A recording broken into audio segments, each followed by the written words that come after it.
बिस्मिल्लाहिर्रहमानिर्रहीम। अस्सलाम वालेकुम प्यारे बच्चों, आज हमने हमज़ा की पढ़ाई करनी है। ये क्या है? हमज़ा।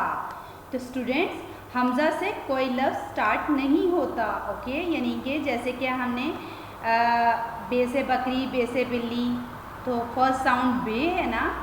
हमज़ा से कोई भी ऐसा लफ्ज़ नहीं स्टार्ट होता जिनका फर्स्ट साउंड हमज़ा हो। ओके, हमज़ा एक सिर्फ निशान है जो कि अल्फाज में यूज़ किया जाता है। जैसे ये देखें, ये क्या है? चाय। तो चाय का फर्स्ट साउंड तो चे है, पर ये देखें ये बड़ी ए के ऊपर हमज़ा आया हुआ है, तो बस यहीं पे ये यूज़ हो रहा है। ये लफ्ज़ों में यूज़ होता है। ठीक है, इससे कोई लफ्ज़ स्टार्ट नहीं होता। हमज़ा चाय, हमज़ा आइसक्रीम, हमज़ा चाय, हमज़ा आइसक्रीम। ये देखें आइसक्रीम पे भी ये देखें अलिफ मद आ, फिर हमज़ा और सीन है। ठीक है, सीन के ऊपर हमज़ा है, तो यूज़ हो रहा है ना ये आइसक्रीम में। अलिफ मद आ, हमज़ा सीन, आइस, काफ रे ये मीम, क्रीम। हमज़ा चाय, हमज़ा आइसक्रीम।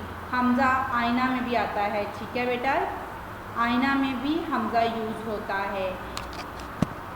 गाय में भी यूज़ होता है। देखा आपने पढ़ा है ना, गाफिल गा हमज़ा बड़ी है, गाय। तो हमज़ा लफ्ज़ों में यूज़ होता है, ना कि हमज़ा से कोई लफ्ज़ स्टार्ट हो। ठीक है बेटा, हमज़ा चाय, हमज़ा आइसक्रीम।